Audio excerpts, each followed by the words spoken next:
Hello दोस्तों, जय हिंद। स्वागत है आपका स्टडी एजुकेशन के ऑनलाइन प्लेटफॉर्म पर।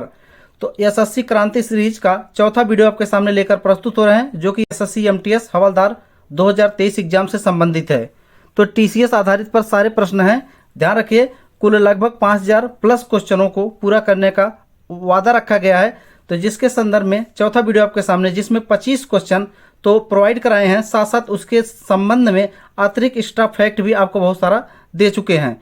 तो चलिए कंटिन्यू करते हैं क्लास को। पहला क्वेश्चन आपकी स्क्रीन पर आ चुका है, ध्यान से देखिए और इसका उत्तर कमेंट्स में बताइए। तो पहला क्वेश्चन क्या दिया, जनसंख्या में प्रति 1000 पुरुषों पर महिलाओं की संख्या को डॉट डॉट डॉट कहा जाता है। तो ऑप्शन पहला क्या दिया गया है, जन्म दर, दूसरा साक्षरता दर, तीसरा लिंग अनुपात, चौथा मृत्यु दर। तो इस प्रश्न का सही उत्तर हो जाएगा ऑप्शन नंबर सी। क्या हो जाएगा दोस्तों, ऑप्शन नंबर सी। तो चलिए अगर इसके विषय में थोड़ा अन्य जानकारी आपको बताते हैं। तो ध्यान से देखिए, इस टेबल को दिया गया है, जनसंख्या में प्रति 1000 पुरुषों पर महिलाओं की संख्या को क्या कहते हैं, लिंग अनुपात। विश्व की जनसंख्या का औसत लिंग अनुपात प्रति 100 स्त्रियों पर लगभग 102 पुरुष हैं। ध्यान रखा, प्रति 100 स्त्रियों पर 102 पुरुष हैं, यानी 2 पुरुष ऐसे हैं जो स्त्रियों से ज्यादा हैं। विश्व में उच्चतम लिंग अनुपात लाटविया में दर्ज किया गया है। कहां पर, लाटविया में। ध्यान रखना, लाटविया की राजधानी क्या है, एस्टोनिया। ये भी आपको ध्यान रखना है। जहां प्रति 100 स्त्रियों पर 85.49 पुरुष हैं। सामान्यतः एशिया में लिंग अनुपात निम्न है, जैसे भारत आप देख सकते हैं, चीन हो गया, पहले पे चीन है, दूसरे भारत है, तीसरे पे सऊदी अरब है, इसके बाद पाकिस्तान है और आपका पड़ोसी अफगानिस्तान है। ये सब हैं। भारत की 15वीं जनगणना 2011 के अनुसार पिछले 10 वर्षों में कुल लिंगानुपात कितना है, 933 है। 933 है, ध्यान रखना। अगला पॉइंट, 2011 की जनगणना के अनुसार 0 से 6 आयु वर्ग के बच्चों का लिंगानुपात 927 से घटकर 919 हो गया है। ध्यान रखिए। चलिए आगे देखते हैं। अगला क्वेश्चन आपकी स्क्रीन पर आ चुका है, ध्यान से देखिए और इसका उत्तर दीजिए। फीफा विश्व कप 2022 की मेजबानी कौन सा देश करेगा। करंट का क्वेश्चन है, एकदम संभावित क्वेश्चन है। ध्यान रखना, ऑप्शन ए कतर, बी चीन, सी दक्षिण अफ्रीका, डी इंग्लैंड। तो इस प्रश्न का सही उत्तर हो जाएगा कतर। कहां पर होगा, कतर। ध्यान रखना। चलिए इसकी विस्तृत थोड़ा व्याख्या आपको बता देते हैं। तो फीफा विश्व कप 2022 की मेजबानी कतर देश करेगा। फीफा विश्व कप 2022 22वां संस्करण में कुल कितने 32 टीमें हिस्सा लेंगी। ध्यान रखना, यह सऊदी अरब में होने वाला पहला विश्व कप है। फीफा विश्व कप 2022 में अर्जेंटीना ने फ्रांस को हराकर तीसरी बार जीत रहा है। भारत के किस राज्य में क्या दिया गया, नटांजलि उत्सव मनाया जाता है। तो ध्यान रखना, किस राज्य में मनाया जाता है, इसके विषय में आप कमेंट्स करके उत्तर हमको देंगे। चलिए नेक्स्ट क्वेश्चन आगे देखते हैं। अगला क्वेश्चन आपका दिया गया है कि भारत के किस राज्य में नाटांजलि फेस्टिवल मनाया जाता है। तो ऑप्शन है Uttar Pradesh, B Rajasthan, C Tamil Nadu, D Goa. तो इस प्रश्न का सही उत्तर हो जाएगा option number B. Option number B यानी राजस्थान। क्या हो जाएगा दोस्तों, राजस्थान। तो ध्यान से देखिए, गलती से हम राजस्थान बोल दिए, इसका सही उत्तर है ऑप्शन नंबर सी। इसको नोट डाउन कर सकते हैं। चलिए ध्यान से देखिए, इसकी थोड़ा विस्तृत व्याख्या समझ लीजिए। तो यहाँ पर भारत के तमिलनाडु राज्य में नटांजलि उत्सव मनाया जाता है। नटांजलि या नाटांजलि हिंदू भगवान शिव की स्मृति के स्वरूप के संदर्भ में मनाया जाता है। नटांजलि 5 दिवसीय त्योहार है जो महाशिवरात्रि के शुभ दिन के अवसर पर मनाया जाता है। नाटांजलि नृत्य महोत्सव फरवरी से मार्च में प्रतिवर्ष चिदंबर मंदिर में मनाया जाता है। ध्यान रखना, थोड़ा अन्य के विषय में समझ लीजिए। इस टेबल को ध्यान से देखिए, यह टेबल आपकी परीक्षा के लिए बहुत ही महत्वपूर्ण साबित होने वाला है। कौन सा, जैसे खीर भवानी मेला पूछेगा तो कहां पर, जम्मू कश्मीर में। सिंधु दर्शन लद्दाख में, जो कि बहुत हाईलाइट है। और नुआखाई अगर पूछे तो आप याद रखेंगे उड़ीसा में है। खर्ची पूजा त्रिपुरा में है। और लाई हराओबा कहां पर है, त्रिपुरा में है। अगर मिमकूट आपसे पूछ ले तो आप कहां लगाएंगे, मिजोरम में। ध्यान से देखना। इसके बाद जो कुपुटरी पूछे तो मिजोरम में। अगर आपसे नवचार पूछ ले तो मिजोरम लगाएंगे। और पक्का हार्नबिल कहां पर, अरुणाचल प्रदेश में। हार्नबिल त्योहार वैसे तो देखा जाए नागालैंड के हैं। इसके बाद मोआसू अगर आपसे पूछ ले तो कहां लगाएंगे, नागालैंड में। अम्बुवाची मेला ये बहुत हाईलाइट है, ध्यान रखना कहां पर है, कामाख्या मंदिर कहां पर है, असम में, वहीं पर ये लगता है। अगर आपसे बीजिंग पूछे तो असम में। ध्यान रखना, बीजिंग को देखकर आप चीन में जा सकते हैं, बट चीन नहीं है, असम है। असम में और भी आप आ सकते हैं, जैसे भोगाली हो गया, बिहू हो गया, भोगा हो गया, और भोगिया हो गया, रोंगाली हो गया, बहुत सारे असम में हैं। तो वसंत उत्सव आपसे पूछे तो शांति निकेतन पश्चिम बंगाल याद रखना। गुड़ी पड़वा बहुत फेमस है महाराष्ट्र, वहां पर बहुत धूमधाम से इसको मनाया जाता है। बाथुकामा कहां पर है? तेलंगाना में। बोनालू आपका तेलंगाना में हो जाएगा। पुथांडू तमिलनाडु में। उत्तरायण आपके कहां पर? गुजरात में दोस्तों याद रखना है। परिपली गज मेला केरल में। इसके बाद ओणम आपका केरल के एकदम फेमस है, आपको एकदम ध्यान रखना है। इसके बाद विशु पूछे तो केरल में। उगड़ी पूछ ले कहां पर? कर्नाटक में, यानी दक्षिण भारत के थोड़ा टेढ़े नाम है, तो ध्यान रखना। पोंगल कहां पर? तमिलनाडु में एकदम फेमस है। और बाली यात्रा कहां के लिए? उड़ीसा के लिए फेमस है। चलिए नेक्स्ट क्वेश्चन ध्यान से देखिए और इसका उत्तर कमेंट करिए। क्या दिया गया है कि छोटे राज्यों के कुछ अपवादों के अतिरिक्त राज्य विधानसभा में सदस्यों की संख्या होती है। ऑप्शन ए 600 से 1000, बी 500 से 400, सी 60 से 500 या डी 10 से 100। तो इस प्रश्न का सही उत्तर आप कमेंट्स करिए। चलिए हम आपको बता देते हैं, इसका सही उत्तर है 60 से 500। 60 से 500 ध्यान रखना। चलिए इसकी थोड़ी विस्तृत व्याख्या आपको देते हैं। इस टेबल को ध्यान से देखिए, यहाँ पर लगभग सब समझा दिए हैं। छोटे राज्य के कुछ अपवादों के अतिरिक्त राज्य विधानसभा में सदस्यों की संख्या 60 से 500 होनी चाहिए। यानी आपको इसके विषय में थोड़ा अतिरिक्त बता देना चाहते हैं। कम से कम राज्य विधानसभा में सीटों की संख्या न्यूनतम 60 होनी चाहिए, अधिकतम 500 से अधिक नहीं होनी चाहिए। अगर 500 से अधिक हो रही है तो ऐसे स्थिति में उस राज्य में विधान परिषद घोषित कर दिया जाता है, क्योंकि विधान परिषद जब विधानसभा की सीटों को नहीं आप बढ़ा सकते तो विधान परिषद लागू कर दिया जाता है। तो विधान परिषद के संदर्भ में अगर आपको बताना चाहे, विधान परिषद अभी हाल में जम्मू कश्मीर से हटा दिया गया है, जो कि अब तक के रिकॉर्ड में पहला एक जम्मू कश्मीर ऐसा राज्य है जहां पर विधान परिषद हटाया गया। बाकी अब जो बचे हैं उसके लिए एक ट्रिक है, आप अगर नोट करना चाहे तो नोट कर सकते हैं। अम्बुक टी, AMBUK और टी। तो अम्बुक टी, इस ट्रिक को याद करके वर्तमान में कितने विधान परिषद वाले क्षेत्र हैं उसको आप नोट कर सकते हैं। तो जैसे ए से क्या हो जाएगा? आंध्र प्रदेश। एम से महाराष्ट्र हो जाएगा। बी से क्या हो जाएगा? बी से आपका हो जाएगा, एक मिनट, बी से आपका हो जाएगा बिहार। और यू से हो जाएगा आपका उत्तर प्रदेश। के से आपका हो जाएगा कर्नाटक। टी से हो जाएगा आपका तेलंगाना। आप इसको नोट कर सकते हैं। चलिए कुछ वर्तमान करंट कितने विधानसभा सीटें हैं राज्यों के हिसाब से देख लेते हैं। इस टेबल को ध्यान से देखिए। इस टेबल के हिसाब से कि जैसे उत्तर प्रदेश में वर्तमान में कितनी 403 सीटें हैं, पश्चिम बंगाल में 294 सीटें हैं, महाराष्ट्र में 288 सीटें हैं, बिहार में 243 और तमिलनाडु में कितना 234, मध्य प्रदेश में 230, कर्नाटक में 224, राजस्थान में 200। इस हिसाब से आप वीडियो को पुश करके देख सकते हैं पूरा, क्योंकि पूरा बोलने में बहुत समय जाएगा। आप इसको स्किप करके देख सकते हैं और इसका स्क्रीनशॉट लेकर आप अपने आप को तैयार कर सकते हैं। चलिए नेक्स्ट क्वेश्चन की तरफ आपको लेकर चलते हैं। अगला क्वेश्चन क्या दिया गया है, ध्यान से देखिए कि अप्रैल 2022 तक उपलब्ध जानकारी के अनुसार भारत के पड़ोसी देश भूटान की राजधानी कौन सा शहर है? तो option A Beijing, B Dhaka, C Thimphu, D Paro. तो ध्यान रखना, तो कहां से संबंधित है? थिम्पू।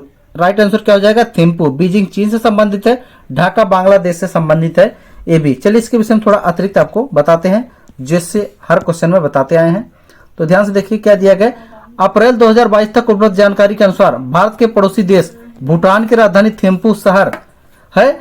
भूटान को क्या कहते हैं? Land of Thunderbolt. Land of Thunderbolt यानी विद्युत तड़ित झंझावत का देश किसे कहते हैं? भूटान को। भूटान भारत का पड़ोसी देश है, जो कि लगभग 699 किलोमीटर भारत के साथ सीमा लगाता है।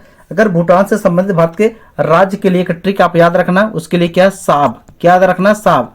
तो यस फॉर हो जाएगा सिक्किम, ए से अरुणाचल प्रदेश, ए से असम, बी से बंगाल। इतने राज्य किसके साथ सीमा लगाते हैं? भूटान के साथ। ये आप ट्रिक याद रखेंगे। भूटान के शासन व्यवस्था कैसी है? व्यवस्था जनतंत्री है, यानी लोगों के हिसाब से है। भूटान का क्षेत्रफल कितना है? 38,394 किलोमीटर।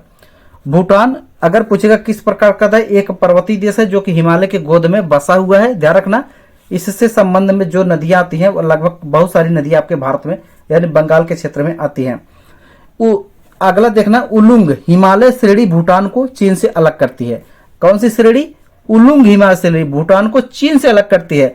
अगर वर्तमान में आपसे पूछ ले भूटान की जो सीमा रेखा पर जो पुलिस रखी गई है वो भूटान की पुलिस है या भारत की, तो अधिकतर ध्यान रखना वहां पर भारत की पुलिस रखी गई है जिसमें आईटीबीटी है। कौन सी दोस्तों? आईटीबीटी याद रखना, आईटीबीटी ध्यान रखना।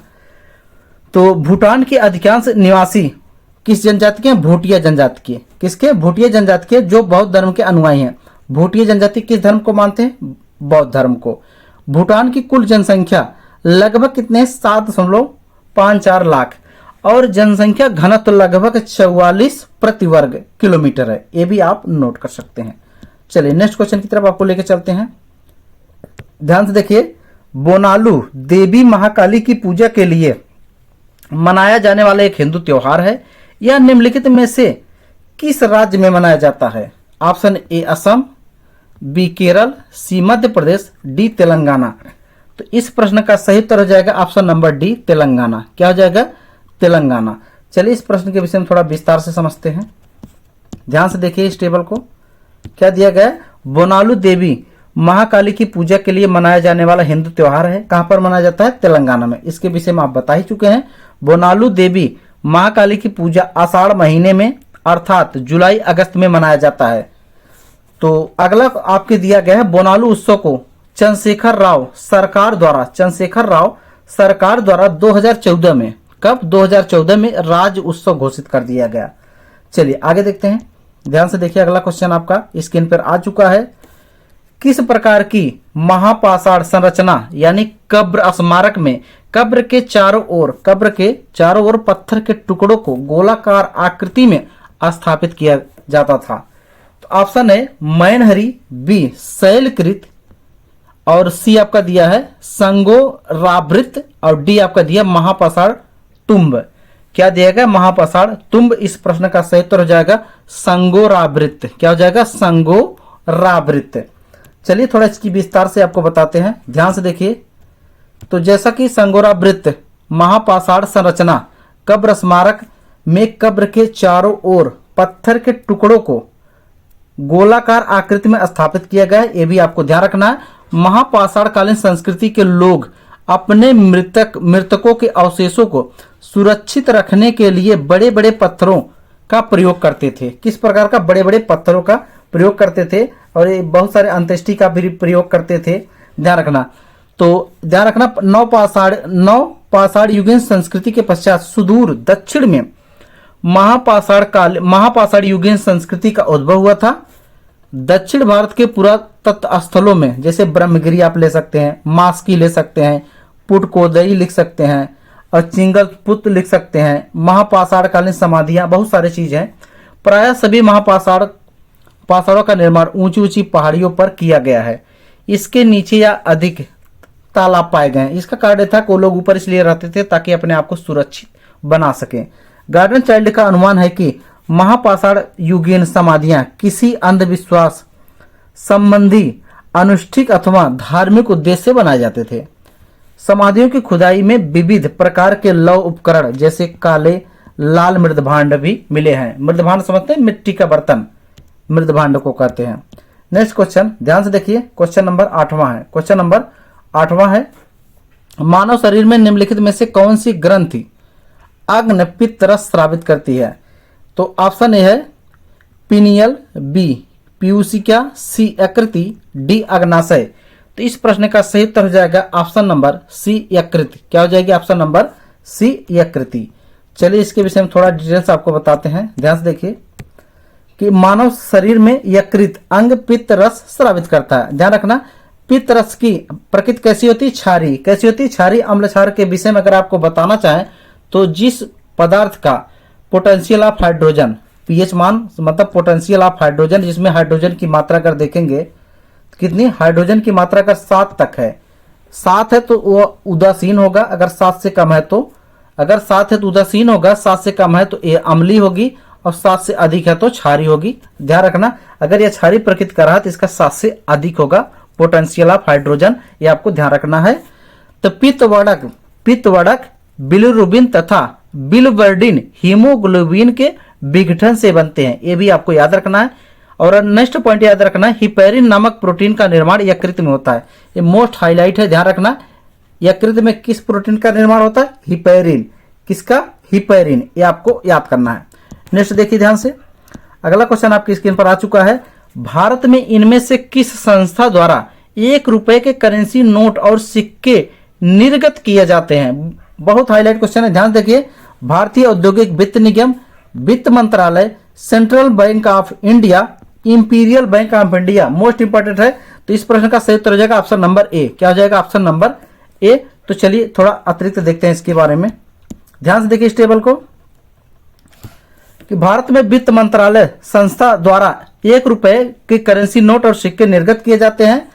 1 रुपए के नोट पर वित्त सचिव के हस्ताक्षर होते हैं, जबकि अन्य नोटों पर आरबीआई के गवर्नर के हस्ताक्षर होते हैं। ध्यान रखना, 1 रुपए के नोट में मैं धारक को भुगतान करने का वादा करता हूं नहीं लिखा होता है, ये आप चाहे तो देख सकते हैं। इस पॉइंट को स्टेटमेंट के हिसाब से आपसे पूछ सकता है कि इस नोट में लिखा रहता है कि मैं धारक को अदा करने का वचन नहीं देता हूं। ध्यान रखना, भारत के सभी मूल्य वर्ग के सिक्कों को भारत सरकार द्वारा ढाला जाता है और जारी भी किया जाता है, लेकिन उन्हें भारतीय रिजर्व बैंक के माध्यम से परिचालित किया जाता है, ये भी आप ध्यान रखना। आरबीआई 1957 में, आरबीआई 1957 से नोट जारी करने के लिए न्यूनतम आरक्षित निधि प्रणाली को अपनाया। किस प्रणाली को अपनाया? न्यूनतम आरक्षित निधि, बहुत हाईलाइट है, ध्यान रखना, जिसके अनुसार उसे 200 करोड़ रुपए मूल्य के और सोने और विदेशी मुद्रा आरक्षित निधि को बनाए रखना है। यानी आरबीआई उतने ही नोट छाप सकती है जितने मूल्य के पास उसके पास क्या है? सोना और या अन्य कोई मुद्रा है। तो 200 करोड़ रुपए के आरक्षित निधि में 115 करोड़ रुपए सोना के रूप में अनिवार्य होना चाहिए, ये भी ध्यान रखना है। चलिए नेक्स्ट देखिए, नेक्स्ट क्वेश्चन क्या है आपका? भारतीय संविधान में मौलिक अधिकारों के विचारों को संविधान से लिया गया है। तो ऑप्शन मौलिक अधिकार कहां से लिया गया है? ऑप्शन ए ब्रिटेन, बी से संयुक्त राज्य अमेरिका, सी ऑस्ट्रेलिया और डी आपका आयरलैंड। इसके लिए एक ट्रिक याद रखना, अधिकार आ से अधिकार आएगा, आ से अमेरिका, आ से अधिकार आएगा, आ से अमेरिका, यानी इसका ऑप्शन नंबर बी सही हो जाएगा। एकदम आसान ट्रिक है, आ से अधिकार, आ से अमेरिका। चलिए इसके विषय में थोड़ा विस्तृत समझिए ध्यान से, इस टेबल को ध्यान से देखिए कि भारतीय संविधान में मौलिक अधिकारों के विचार को संयुक्त राज्य अमेरिका के संविधान से लिया गया है। ब्रिटेन के संविधान से संसदीय व्यवस्था, विधि का शासन, विधायी प्रक्रिया, एकल नागरिकता, मंत्रिमंडल प्रणाली और परमाधिकार लेख, संसदीय विशेषाधिकार लेख, द्विसदनात्मक व्यवस्था आदि लिया गया। कहां से? ब्रिटेन के संविधान से। अन्य देखते हैं, अगर पूछेगा आपको फ्रांस से क्या क्या लिया गया है? प्रस्तावना में स्वतंत्रता, समानता और बंधुत्व की आदर्श गणनात्मकता। अगर आयरलैंड के संविधान से पूछेगा क्या लिया गया? नीति निर्देशक तत्व, डीपीएसपी, जो 36 से 51 अनुच्छेद को संबोधित करता है। राष्ट्रपति की निर्वाचन विधि कहां से लिया गया? निर्वाचन पद्धति, तो ये भी आयरलैंड से। जर्मनी के संविधान से क्या लिया गया? आपातकालीन के समय मूल अधिकारों का स्थगन, यानी आपातकाल के समय कौन कौन से मूल अधिकार आपके हट जाएंगे, या कौन कहता है? जर्मनी के संविधान से लिया गया है। संयुक्त राज्य अमेरिका से क्या लिया गया? मूल अधिकार, अभी आपको बताएं। और इसके बाद न्यायपालिका की स्वतंत्रता, न्यायिक पुनरावलोकन सिद्धांत, उपराष्ट्रपति का पद, राष्ट्रपति पर महाभियोग, उच्च व उच्चतम न्यायालय के न्यायाधीशों को उनके पद से किस तरीके से हटाया जाए। कनाडा के संविधान से क्या लिया गया है? राज्यपालों की नियुक्ति, उच्चतम न्यायालय का परामर्श, और इसके बाद न्याय निर्गमन, संघीय व्यवस्था, अपशिष्ट शक्तियां केंद्र में निहित हो। यह कहां से लिया गया है? कनाडा के संविधान से। आगे देखिए ध्यान से, ऑस्ट्रेलिया के संविधान से क्या लिया गया? समवर्ती सूची, संसद के दोनों सदनों की संयुक्त बैठक। सोवियत संघ रूस के संविधान से क्या लिया गया है? मूल कर्तव्य। मूल कर्तव्य वर्तमान में कितने हैं? कमेंट्स में आप बताएंगे। प्रस्तावना में न्याय, सामाजिक व आर्थिक राजनीतिक। जापान के संविधान से क्या लिया गया? विधि द्वारा स्थापित प्रक्रिया। और दक्षिण अफ्रीका के संविधान से क्या लिया गया? संविधान के सदस्यों का निर्वाचन, संविधान में संशोधन। यानी आज जो लगभग 105 के आसपास संविधान संशोधन हो चुके हैं, वह कहां से लिया गया है? उसका मूल बिंदु कहां से है? तो दक्षिण अफ्रीका के संविधान से लिया गया है, ध्यान रखना। चलिए नेक्स्ट देखिए ध्यान से, अगला क्वेश्चन आपकी स्क्रीन पर आ चुका है, क्वेश्चन नंबर 11, कि सत्रिया किस भारतीय राज्य का शास्त्रीय नृत्य है? सत्रिया किस भारतीय राज्य का शास्त्रीय नृत्य है? ध्यान से देखिए दोस्तों, एसएससी का एक फेवरेट चैप्टर है भारत के मतलब कला एवं संस्कृति से। यहां से 100% क्वेश्चन उसको बनाना ही बनाना है हर सेट में। इसलिए ध्यान रखिए, भारत की कला एवं संस्कृति को विशेष कर पढ़ें। जैसे भारत के कुल कितने शास्त्रीय नृत्य हैं? भारत के वर्तमान में कुल 8 शास्त्रीय नृत्य हैं। कितने? 8 शास्त्रीय नृत्य, जबकि राज्य वाइज लोक नृत्य बहुत सारे हैं। ध्यान रखना। तो चलिए इस प्रश्न के विषय में थोड़ा समझ लेते हैं। Option A Assam, B Manipur, C Karnataka, D Kerala. तो इस प्रश्न का सही उत्तर लगाएंगे, क्या हो जाएगा? हो जाएगा ऑप्शन नंबर ए, असम हो जाएगा। क्या हो जाएगा? असम, सत्रिया। ये सबसे बाद में जोड़ा गया। इसको जोड़ा गया किस सत्र में? अगर पूछेगा सन 2000 में इसको जोड़ा गया। पूर्वोत्तर राज्य में जैसे एक सत्रिया हो गया, एक मणिपुरी, 2 ऐसे हैं जो कि पूर्वोत्तर भारत में शास्त्रीय नृत्य हैं। चलिए इसके विषय में थोड़ा डिटेल समझिए ध्यान से। क्या दिया गया है कि सत्रिया असम का शास्त्रीय नृत्य है। कहाँ का? असम का। सत्रिया नृत्य को 2000 में, कब? 2000 में भारतीय शास्त्रीय नृत्य का दर्जा मिलेगा। अभी 2000 में बता ही दिए आपको। सत्रिया शास्त्रीय नृत्य का जन्मदाता किसको माना जाता है? शंकर देव को। किसको माना जाता है? शंकर देव से भी हाईलाइट ध्यान रखें। सत्रिया शास्त्रीय नृत्य 15वीं शताब्दी में, कब? 15वीं शताब्दी में वैष्णव धर्म के प्रचारक, वैष्णव धर्म के अगर पूछेगा संस्थापक कौन थे? वासुदेव थे। ये भी आप नोट कर सकते हैं, यहाँ इसमें नहीं दिखाया गया है कौन थे? वासुदेव थे। के साथ विकसित हुआ। सत्रिया शास्त्रीय नृत्य में कदम ताल के साथ साथ तालबद्ध शब्दों और नृत्य मुद्राओं पर जोर दिया जाता है। यानी जिस हिसाब से तालबद्ध होगा उसी हिसाब से कदम झूमना चाहिए। चलिए आगे देखते हैं। नेक्स्ट क्वेश्चन, या थोड़ा इस टेबल को आप देख सकते हैं अपने हिसाब से। जैसे अरुणाचल प्रदेश में क्या है? मुखौटा, और इसके बाद गुजरात में क्या है? गरबा, झारखंड में छऊ, उत्तराखंड में गढ़वाली। इसके पहले वाले वीडियो में इसकी विस्तृत व्याख्या दे चुके हैं। यदि आपको और भी विस्तृत जानना है तो पिछले वीडियो में, पिछले सेट में जाएं और इसके विषय में अच्छे से देख पाएंगे। चलिए अगला क्वेश्चन की तरफ आपको लेके चलते हैं। ध्यान देखिए क्वेश्चन क्या दिया गया है कि भारत की निम्नलिखित में से कौन सी नदी बंगाल की खाड़ी में गिरती है? कौन सी नदी बंगाल की खाड़ी में गिरती है? तो पहला आप क्वेश्चन ये बता दीजिए कि कमेंट्स में बताइए कि बंगाल की खाड़ी और बे में अंतर क्या है? खाड़ी किसे कहते हैं और बे किसे कहते हैं? खाड़ी और बे, ये दोनों में अंतर आप कमेंट्स में करके बताएंगे। चलिए तो इसको ऑप्शन देखिए। पहला गोदावरी, बी तापी, सी माही, डी नर्मदा। तो इस प्रश्न का सही उत्तर क्या हो जाएगा? इस प्रश्न का सही उत्तर हो जाएगा ऑप्शन नंबर ए, गोदावरी।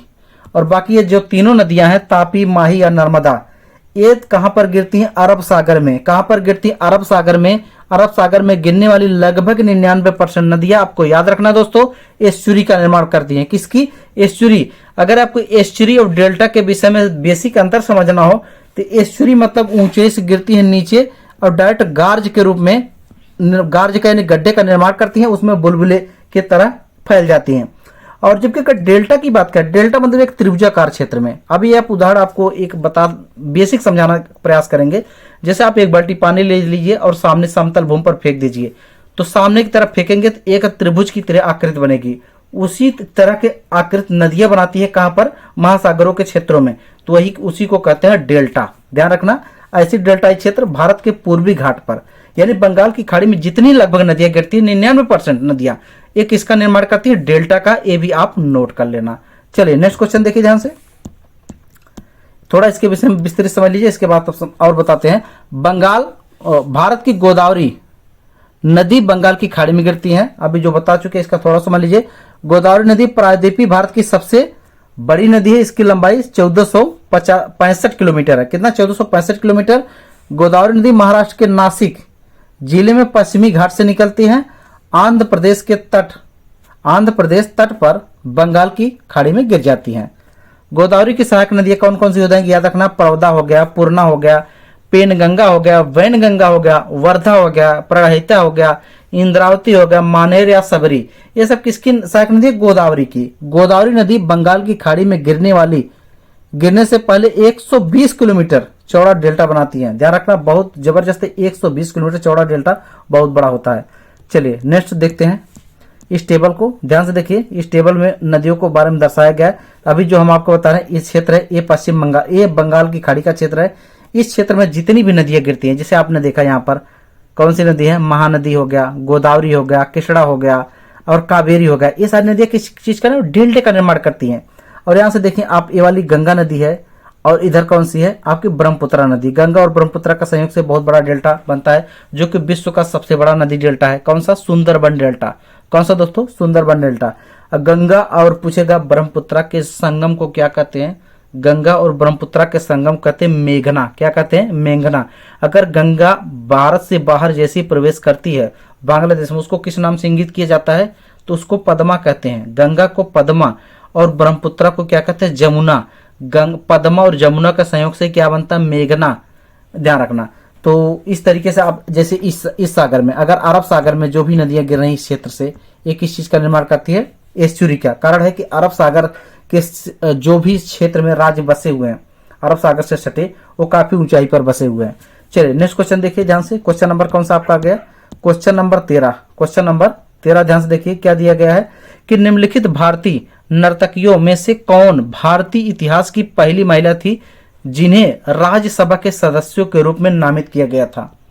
राज्यसभा के सदस्यों के रूप में नामित किया गया था। Option A Rukmini Devi Arundale, Mallika Sarabhai, Madhuri Dixit या सरोज खान।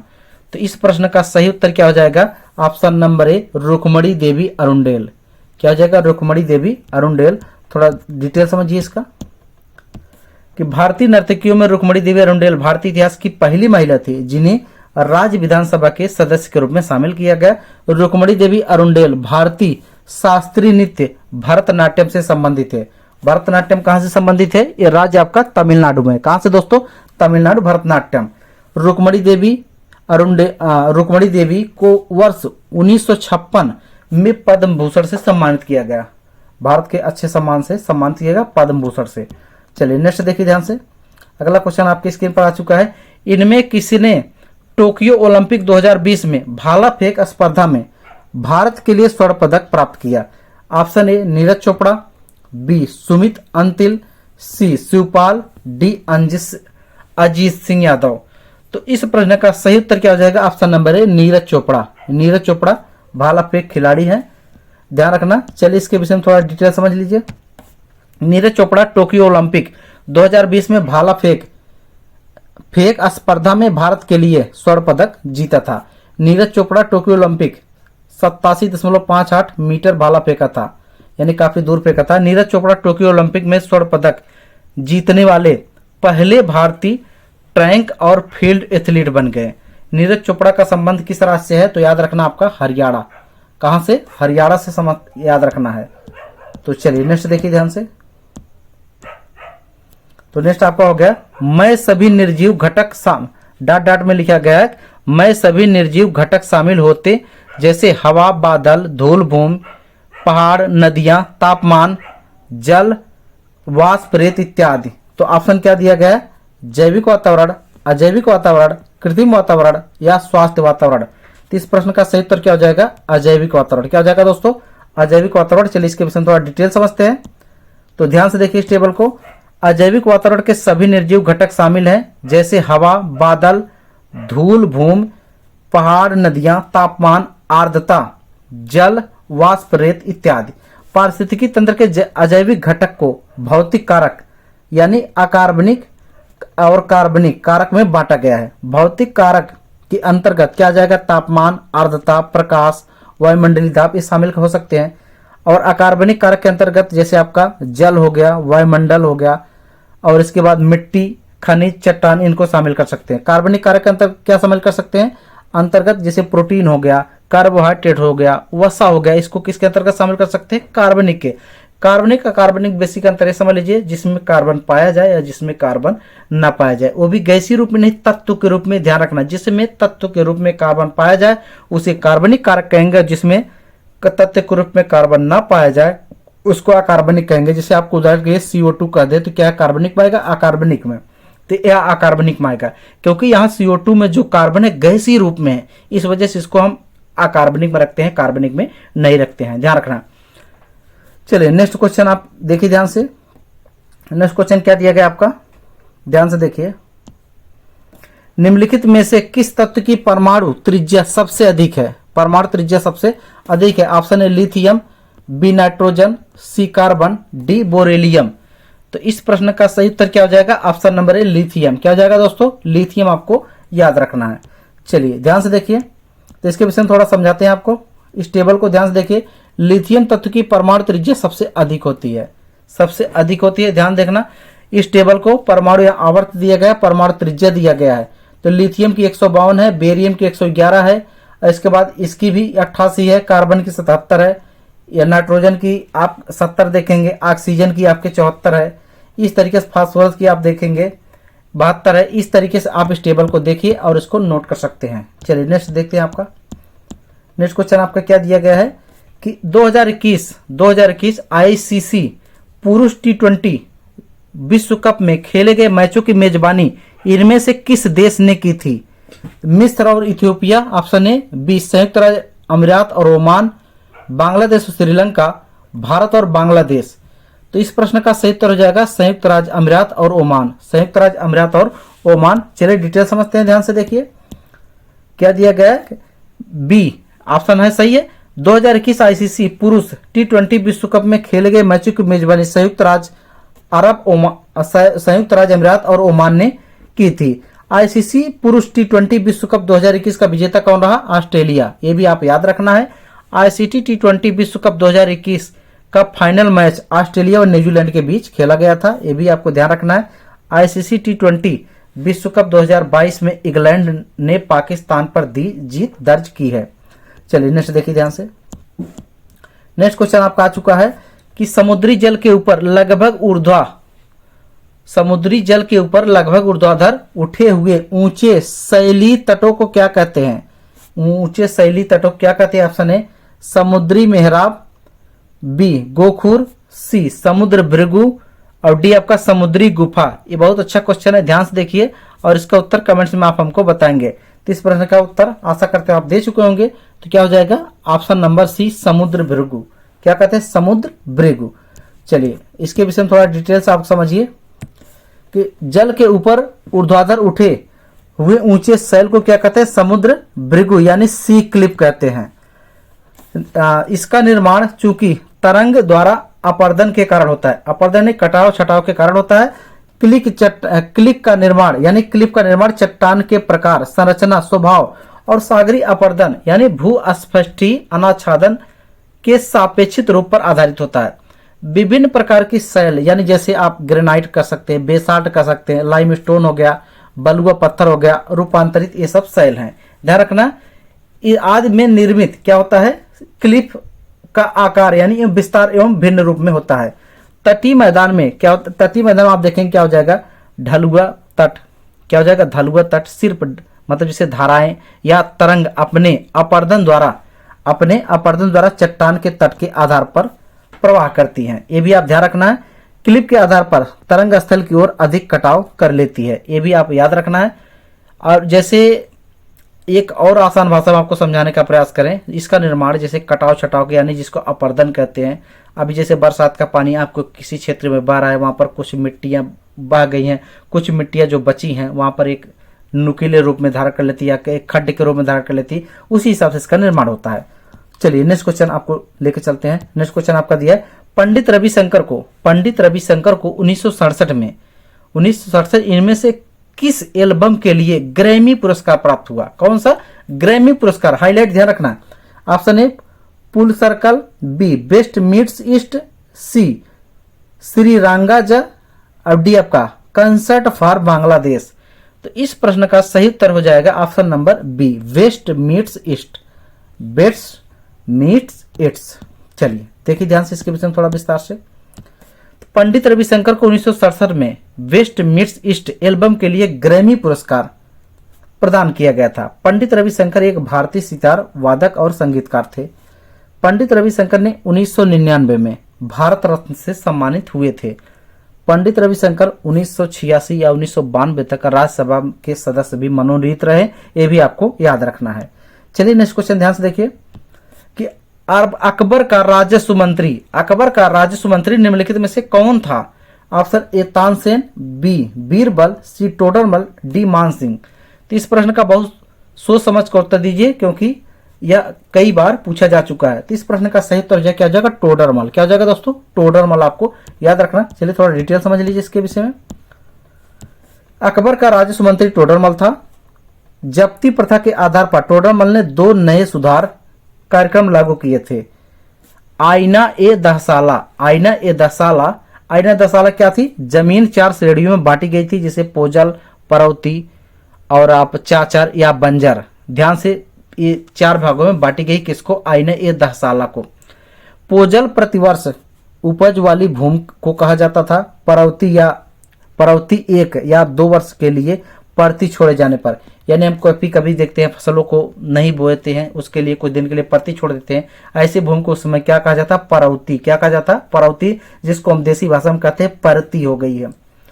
चाचर 3 या 4 वर्षों के लिए छोड़ दी जाती है। 3 या 4, चाचर 4, याद रखना, चाचर 4, चाचर 4 से 4 वर्ष के लिए छोड़ी गई जमीन जिस पर कृषि न की जा रही है उसको क्या कहते हैं? चाचर। चलिए नेक्स्ट क्वेश्चन ध्यान देखिए कि भारत के निम्नलिखित स्वतंत्र सेनानियों में से किसने वर्ष 1943 में भारतीय राष्ट्रीय सेना आजाद हिंद फौज, जिसे 1942 में रास बिहारी बोस, कैप्टन जनरल मोहन सिंह ने बनाया था, को पुनर्जीवित किया था? यानी एक प्रकार से वह खत्म हो चुकी थी, उसको फिर से जिंदा किया था। Option A Subhash Chandra Bose, B Mahatma Gandhi, C Bhagat Singh या डी जवाहरलाल नेहरू। तो इस प्रश्न का सही उत्तर हो जाएगा ऑप्शन नंबर ए, सुभाष चंद्र बोस ने। इसी पार्टी के माध्यम से वो काफी समय तक भारतीय स्वतंत्रता संग्राम से जुड़े रहे। चलिए इसके विषय में थोड़ा डिटेल समझते हैं कि भारत के स्वतंत्रता सेनानी में सुभाष चंद्र बोस 1943 में भारतीय राष्ट्रीय सेना आजाद हिंद फौज को पुनर्जीवित किया था। प्रथम आजाद हिंद फौज जिंता में बनी यह स्वतंत्रता लीग के अंतर्गत काम कर रही थी, यानी स्वतंत्रता दिलाने के संदर्भ में काम कर रही थी। 1942 में कैप्टन मोहन सिंह गिरफ्तार होते हैं। 1942 में कैप्टन मोहन सिंह को गिरफ्तार कर लिया जाता है। प्रथम आजाद हिंद फौज का स्वतः विघटन हो जाता है, यानी वो इसके नेतृत्व करते थे। जब वही गिरफ्तार कर लिए गए तो अपने आप में विघटन हो गया। इसके बाद 25 अक्टूबर 1943 को आजाद हिंद फौज सरकार ने अमेरिका तथा ब्रिटेन के विरुद्ध युद्ध की घोषणा कर दी। आजाद हिंद फौज सरकार को 1 माह में 9 देशों ने मान्यता प्रदान की, जैसे जर्मनी, जापान, बर्मा हो गया, कोरिया हो गया, चीन हो गया, मंचूरिया हो गया, इटली हो गया, थाईलैंड हो गया, फिलीपींस, ये सब इत्यादि। इसके बाद आजाद हिंद फौज ने पहली बार 4 फरवरी 1944 को अराकान युद्ध के मोर्चे पर अंग्रेजों के विरुद्ध विजय हासिल की थी। ये भी आपको याद करना है। चलिए आगे देखते हैं अगला क्वेश्चन। अगला क्वेश्चन क्या दिया गया है कि अल्लूरी सीताराम राजू भारत के किस राज्य के आदिवासी सेनानी थे? Option A Gujarat, B Maharashtra, C Andhra Pradesh, D Bihar. तो इस प्रश्न का सही उत्तर क्या हो जाएगा? Option number C Andhra Pradesh. क्या हो जाएगा दोस्तों? Option number C Andhra Pradesh आपको ध्यान रखना। चलिए इसके विषय में डिटेल समझते हैं। क्या दिया गया है? अल्लूरी सीताराम राजू भारत के आंध्र प्रदेश राज्य के आदिवासी स्वतंत्रता सेनानी थे। आंध्र प्रदेश के विद्रोह का नेतृत्व अल्लूरी सीताराम राजू ने किया था। 1879 में हुए रंपा विद्रोह का मुख्य कारण था ताड़ी निकालने पर रोक, यानी ताड़ी निकालने पर जब रोक लगा दी गई तो उस समय कौन सा विद्रोह हुआ? रंपा विद्रोह। ये भी ध्यान रखना कब हुआ? 1879 में हाईलाइट है। 1880 में रंपा विद्रोह को दबा दिया गया और 1922 में पुनः सीताराम राजू के नेतृत्व में वन कानून और साहूकारों के शोषण के विरुद्ध विद्रोह फिर से जारी हुआ। चलिए नेक्स्ट क्वेश्चन ध्यान से देखिए। अच्छा क्वेश्चन अगला कि जगन्नाथ स्मार्ट टाउनशिप योजना भारत की किस राज्य सरकार द्वारा शुरू की गई थी? Option A Andhra Pradesh, B Madhya Pradesh, C Punjab, D Orissa. तो इस प्रश्न का सही उत्तर क्या हो जाएगा? Option number A Andhra Pradesh. क्या हो जाएगा दोस्तों? Option number A Andhra Pradesh. थोड़ा डिटेल इसका समझिए। क्या दिया गया डिटेल कि जगन्नाथ स्मार्ट टाउन योजना भारत में आंध्र प्रदेश सरकार द्वारा शुरू की गई थी। जगन्नाथ स्मार्ट टाउनशिप योजना का मुख्य उद्देश्य क्या था? मध्यम वर्ग की आयु के परिवार के लोगों को मकान मुहैया कराना, जिसमें कुल 30.6 लाख लोगों को यह योजना का लाभ दिया गया। चलिए अगला क्वेश्चन ध्यान से देखिए। ध्यान से कि सुंदरी वृक्ष डॉट में पाए जाते हैं गंगा ब्रह्मपुत्र डेल्टा में, गोदावरी डेल्टा में, महानदी डेल्टा में या मुथुपेट डेल्टा में। तो इस प्रश्न का सही उत्तर क्या हो जाएगा? गंगा ब्रह्मपुत्र डेल्टा में। गंगा ब्रह्मपुत्र डेल्टा यानी ऑप्शन नंबर ए सही हो जाएगा। चलिए थोड़ा इसको इस बारे में डिटेल समझा देते हैं आपको ध्यान रखना, ब्रह्मपुत्रा नदी बांग्लादेश में गंगा के साथ मिलकर गंगा ब्रह्मपुत्रा नामक विश्व का सबसे बड़ा डेल्टा का निर्माण करती है। सुंदरबन डेल्टा का नाम वहां पर पाए जाने वाले सुंदरी पादप के कारण हुआ है। भारत में मैंग्रोव वन लगभग 6,740 वर्ग किलोमीटर क्षेत्र में फैले हैं, जो विश्व के मैंग्रोव का लगभग 7% है। ध्यान रखना, मैंग्रोव वन अंडमान निकोबार द्वीप समूह व पश्चिम बंगाल के सुंदरबन डेल्टा में अधिक विकसित हैं। मैंग्रोव वन महानदी गोदावरी कृष्णा नदियों के डेल्टाई क्षेत्र में पाए जाते हैं। मैंग्रोव वन की विशेषता क्या है? इस अगर कहेंगे सुंदरी या मैंग्रोव वन की विशेषता क्या है, ये इतने ज्यादा जटिल होते हैं, एक बार का सुनामी भी आ जाए इनको कोई कुछ फर्क नहीं पड़ता है। तो ध्यान रखना, इसलिए यह छोटे जीवों का प्रजनन केंद्र भी इसे कह सकते हैं। चलिए ध्यान से देखिए, अगला क्वेश्चन क्या दिया गया है कि गान गर्ल नामक पुस्तक इनमें से किसने लिखी? गान गर्ल नामक पुस्तक इनमें से किसने लिखी, आज का लास्ट क्वेश्चन है। तो ध्यान से देखिए, ऑप्शन ए क्या दिया गया है, यान मार्शल, गिलियम फ्लिन, अन्ना वर्न या डेमन गलगुट। तो इस प्रश्न का सही उत्तर क्या हो जाएगा? इस प्रश्न का सही उत्तर हो जाएगा गिलियम फ्लिन। Gilliam Flint. थोड़ा इसके विषय में डिटेल समझ लीजिए, इसके बाद फिर वीडियो को रोकेंगे। गान गर्ल नामक पुस्तक गिलियम फ्लिन ने लिखी। गिलियम फ्लिन एक अमेरिकी लेखिका हैं, जो कि एक उपन्यासकार भी मानी जाती हैं। ध्यान रखना, इसके बाद डेमन गलगुड द्वारा लिखित द क्या प्रॉमिस के लिए 2021 में इनको बुकर पुरस्कार भी मिल चुका है। कुछ पुस्तक हैं और उसके विषय में आपको देख लीजिए ध्यान से, यहाँ टेबल से क्वेश्चन बनते हैं। अगर इंडिया विंस फ्रीडम पूछे तो कौन से? Abul Kalam Azad, Gita Rahasya, Bal Gangadhar Tilak, life divine, Aurobindo Ghosh, India राष्ट्रगल, सुभाष चंद्र बोस, अनहैप्पी इंडिया कौन से? Lala Lajpat Rai, nation in the making, Surendra Nath Banerjee. इसके बाद कौन है? आप याद रखना है, इंडिया डिवाइडेड, राजेंद्र प्रसाद, हिंद स्वराज, महात्मा गांधी, बहुत फेमस, अभी पेट में पूछा भी गया क्वेश्चन है। My experiment with truth, Mahatma Gandhi. Vision diary, Jayaprakash Narayan, mother India, Katherine Mayo. संघर्ष की ओर कौन लिखा है? जयप्रकाश नारायण। मैं अनिश्वरवादी हूं, भगत सिंह, हाईलाइट है ध्यान रखना। इसके बाद golden threshold, Sarojini Naidu.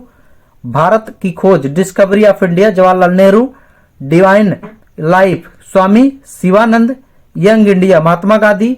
The wings fire, doctor APJ Kalam. अगर पूछेगा ब्रोकन विंग्स कौन? सरोजिनी नायडू। प्रिंसिपिया न्यूट्रॉन की, यानी किसकी? न्यूटन की। रिपब्लिक प्लेटो की बुक है। मीन कैप एडोल्फ हिटलर की, हाईलाइट है ध्यान रखना। पॉलिटिक्स अरस्तु ने लिखा है। द सोशल कॉन्ट्रैक्ट रूसो ने लिखा है। वेल्थ ऑफ नेशन कौन? एडम स्मिथ ने लिखा है। पैराडाइज लास्ट जॉन मिल्टन ने लिखा है। एशियन ड्रामा कौन लिखा है? गुन्नार मिर्शल ने लिखा है। द पैसेज टू इंडिया कौन लिखा है? E.M. Poster. War and piece कौन लिखा है? लियो टॉलस्टॉय। तो इस तरीके से आप वीडियो को देखने के लिए धन्यवाद। वीडियो को से जुड़ें और वीडियो को शेयर करें ताकि आपके द्वारा अन्य लोगों को लाभ पहुंच सके। वीडियो को इसी पर रोकते हैं, आज के लिए बस इतना ही। धन्यवाद, बेस्ट ऑफ लक, आपका दिन शुभ हो।